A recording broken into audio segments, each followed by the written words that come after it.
Thank you very much, Governor Nelly. So let me, I'm just going to kick it off and let me start in Europe. We've heard about Europe a bit today, but Governor, you gave a speech recently talking about the importance of controlling inflation and potential recession. In fact, you talked about something called the Brainerd Principle, not Lael Brainerd, by the way, but the Brainerd Principle, which, if I understood it, is if you are in a dark room, you make sure you take very incremental steps so you don't whack yourself, I assume. But at the same time, you balance that off by sometimes in the monetary policy, you have to take aggressive steps as well. So how does Europe prevent going too aggressive and getting this balance correct so you don't tip yourself into a recession while at the same time trying to tamp down inflation? Well, in this speech, there was an emphasis on on something that is obvious for us at the euro area, which is the strategy of the ECB. No? And you know that the main responsibility of the ECB is price stability. That's for sure, and this is for very good reasons. We all think that this is the best contribution that monetary policy can do on long-term growth, and where we are all seeing now how high inflation damages investment decisions, and in particular also households' decisions, and in particular for low-income earners. No? And this is why it's so important to fight against inflation, and this is the commitment that the ECB is currently doing. But in the strategy review of the ECB, there is something, the one that was approved last year. By the way, this was not new as compared to the previous strategy review of the ECB, is that we have this target of 2% that should be interpreted in a symmetric way, but also that the target is in the medium run. Okay? And the medium run is important. Well, it's always important because we all know that monetary policy, in particular because of the lags of implementation, cannot control inflation today, but it can only control inflation in about 1 or 2 years from now. But it is particularly important in the context on which the euro area is now facing, which is when we are confronted to supply shocks. Negative supply shocks, that they move inflation and growth in the opposite directions. And of course, you might have serious doubts about to what extent the increase in inflation and the decline in growth might lead to lower inflation in the long and in the medium run. So this is the basis of the decision that the ECB have been taking since December. We've been normalizing. First, we stop our asset purchases, first on the PPP, the pandemic program that we started in March 2020. Then in 1st of July, we stopped the APP, and then we increased rates 50 basis points in July and 75 basis points in September. So where we are now? Well, all these decisions, in particular the one taken in September, were based on a forecast. Okay, on a forecast was that it is still, we all know, surrounded with a lot of uncertainty. The forecast that we published, that the staff published in September, was one on which we are currently expecting a deterioration of the economic outlook. 0.9% in 2023 is currently expected for the euro area. It's significantly lower than the 2.1% that we were expecting just 3 months before, sorry.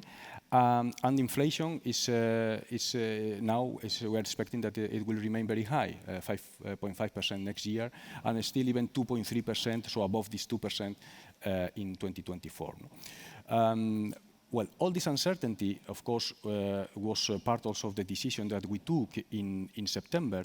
And this is why the staff also provided us not only with the central scenario, but also with a downside scenario. And the interesting thing about this downside scenario, on which, I mean, let's say some of the geopolitical risks that we are currently facing were materializing, they of course led to even lower growth for next year, minus 0.9% growth in this downside scenario for the euro area, as compared to the plus 0.9% in the central scenario. But the interesting thing is that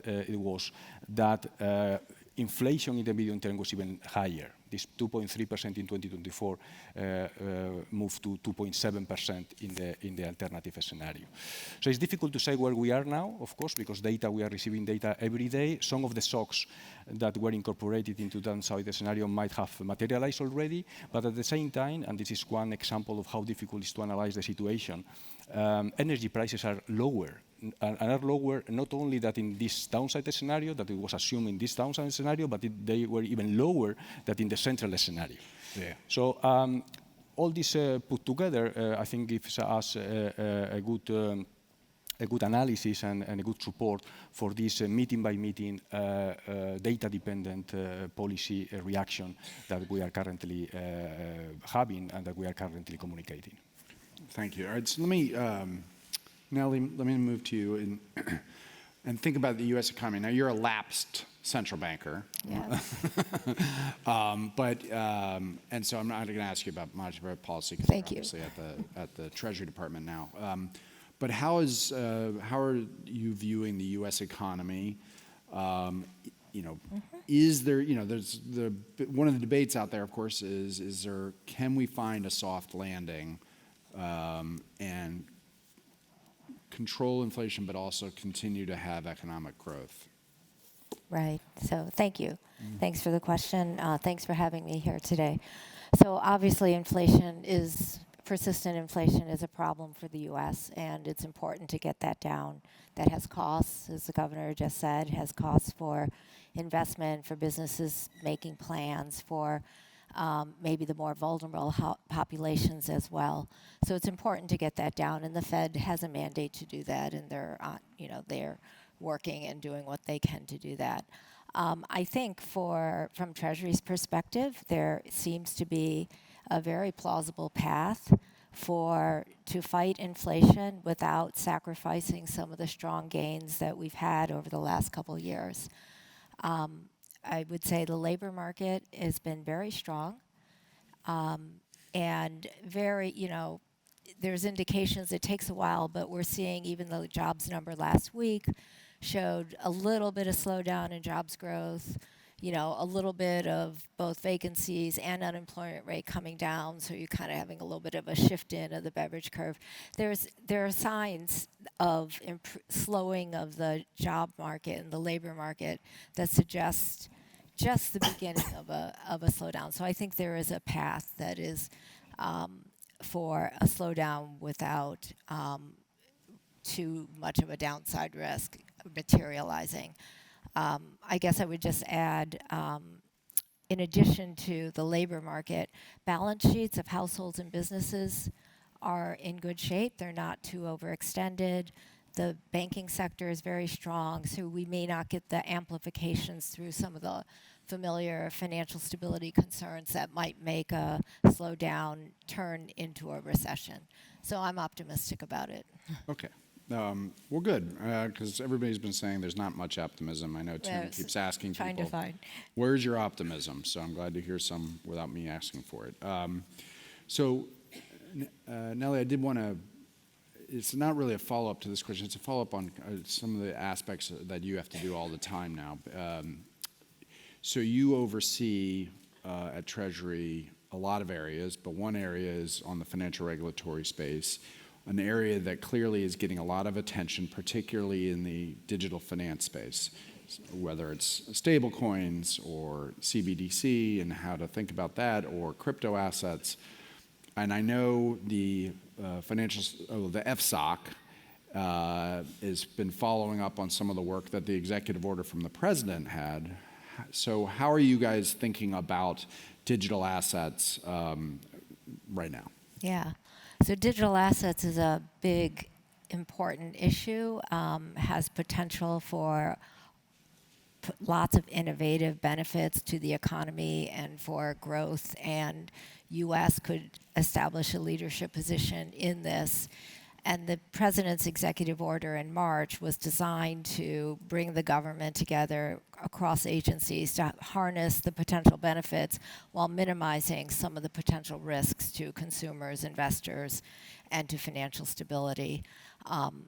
So there were a number of reports requested by the president under this executive order. Treasury wrote at least 5 of them, but the one I would just like to mention is the one that looked at financial stability risks of digital assets. And the goal of that was, are there some in the here and now, and are there gaps in the current regulatory system that don't quite address the kinds of new activities and products that could be offered by digital assets in the future?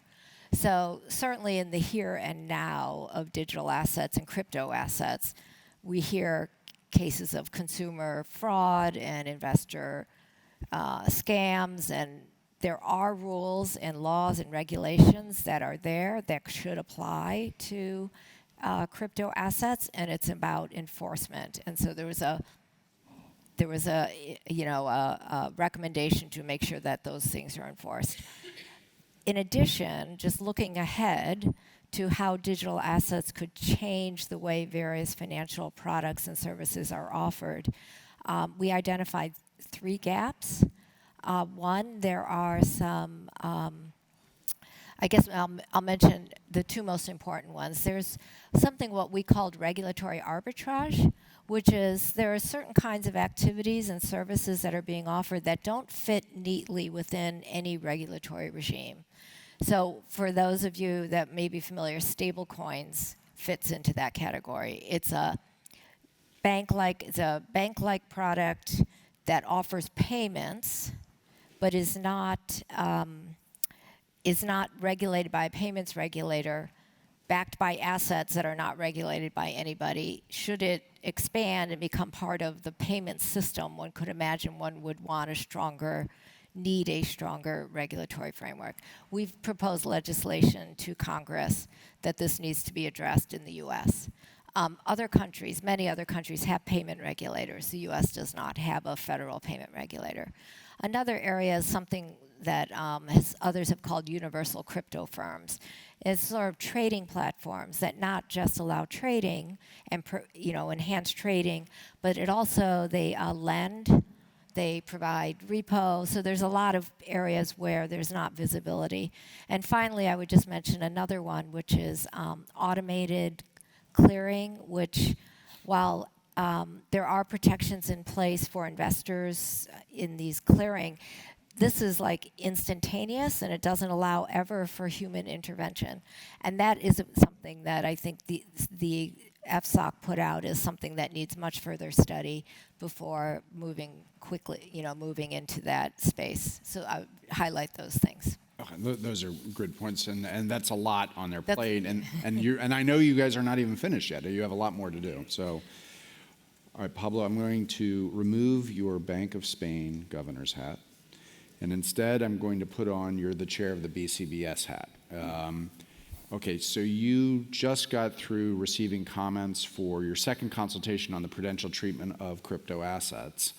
At IIF, we worked with other trades and put in our submission. I'm sure we were the only submission you received. But there's obviously, there's a lot of customer interest in this asset class. And there was some concern that the proposal seemed a bit conservative, and it almost wanted to push assets a little bit outside of the banking sector. In some respects, I just want to ask you, is that purposeful, or is it, you need to put the marker down, you want to get the comments back again and try to figure out how to go forward? Because this is obviously a very complicated subject. There's a lot of technical issues that are involved. How are you seeing that from the Basel Committee standpoint? No, but of course, let me first emphasize, Clay, that the fact that we work through consultations is because we take very seriously the comments that we receive. No? Of course, I cannot anticipate the discussion. We are in the process of now assessing the different comments. There were many comments to the second consultation paper, but perhaps let me emphasize the 3 or 4 elements that for me are relevant in this discussion. The first one is the fact that we need to act in terms of prudential regulation now, as soon as possible. It is true that when we look at the data, the data that was collected by the Basel Committee, we don't see much activity yet on the banking sector in terms of exposures to crypto. But at the same time, we know for the experience of the last 5 years that this is a market that can scale up very, very quickly.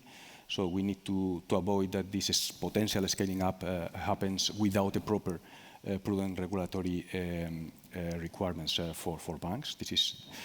It's also important to say that this timely and the fact that we need to act as quick as possible is compatible with the fact that we might need to change it in the future, because of course this is a market that is evolving almost by the day. So we cannot pretend to have an absolute perfect prudent setting from the very beginning.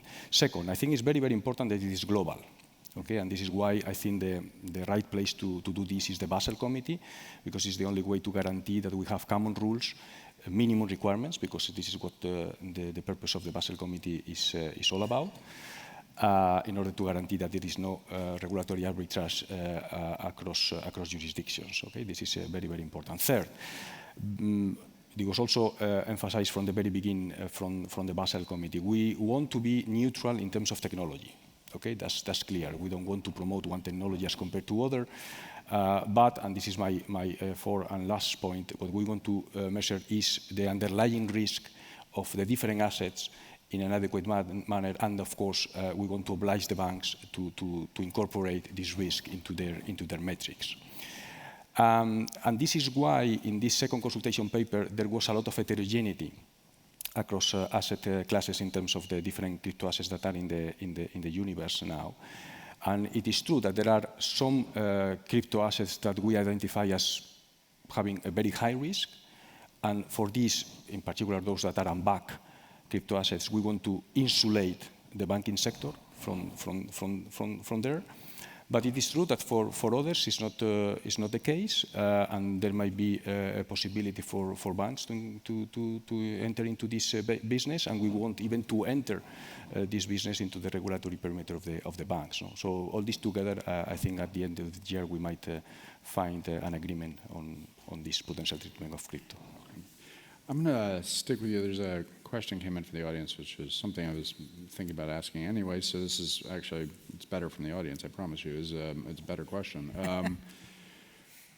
So a lot of the conversations today have been about on the issue of climate risk, and I guess more broadly on sustainability and things like that. So what are your views on how best policymakers can contribute to ensuring both an adequate management of these risks and the proper financing of the transitioning toward net zero?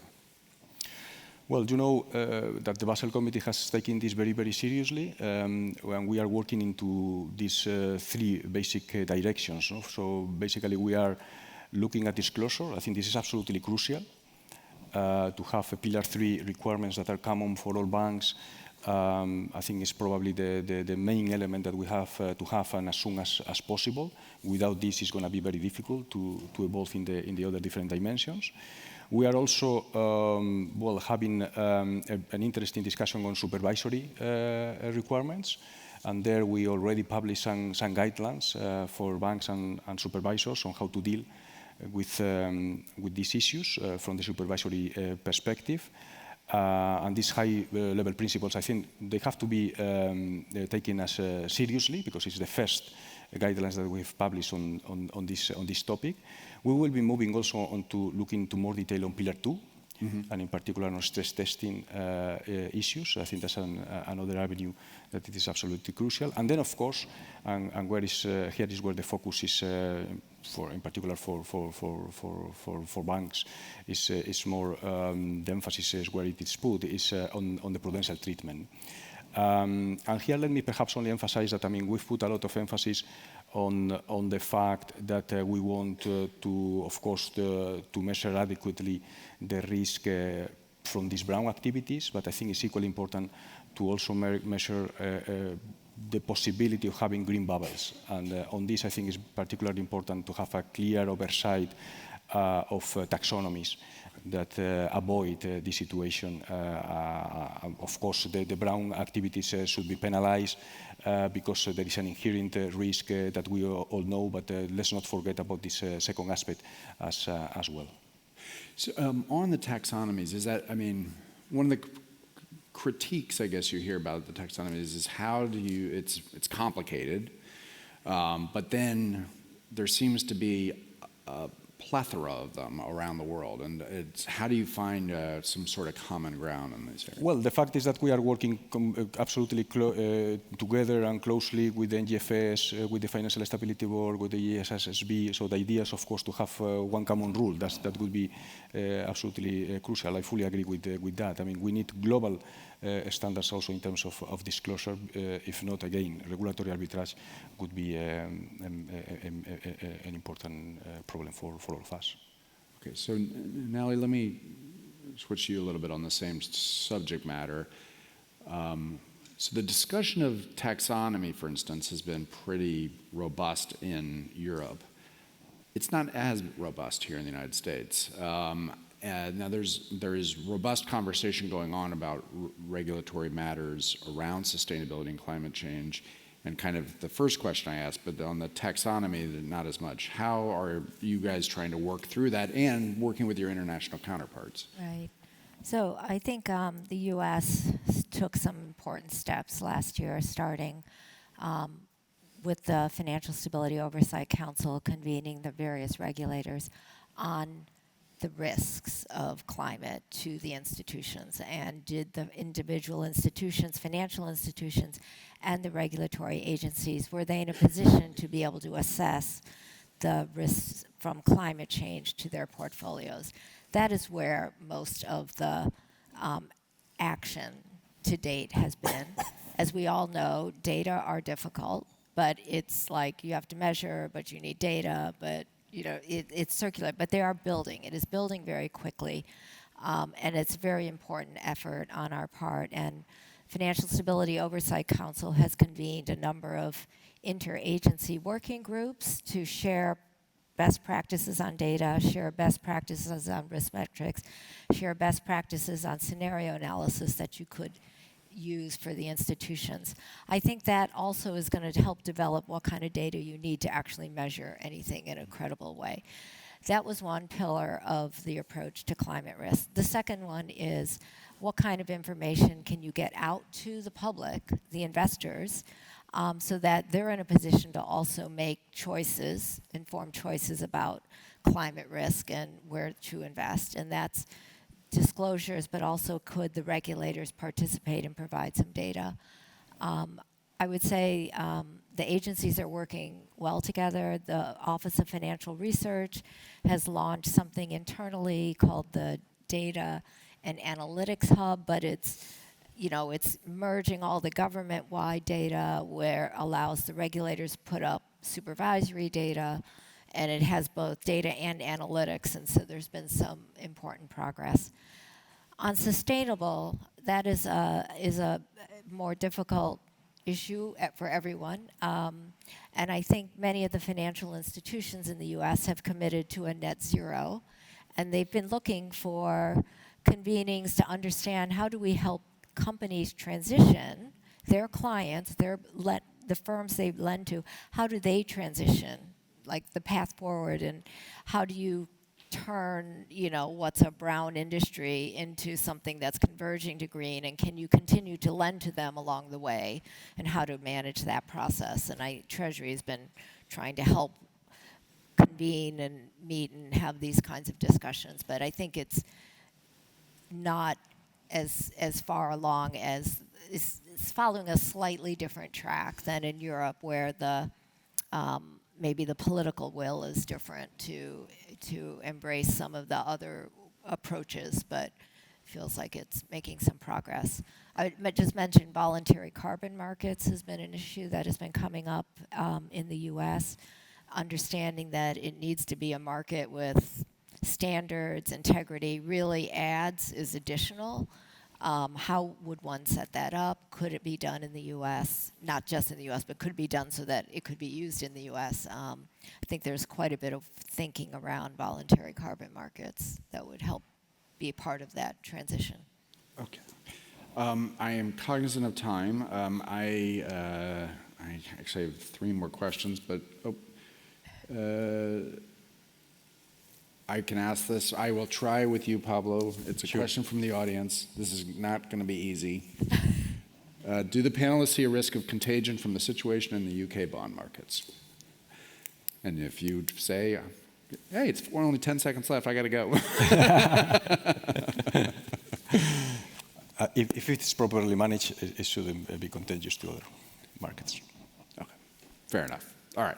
Thank you very much, Nelly and Pablo. You've been great as always, and we really do appreciate you.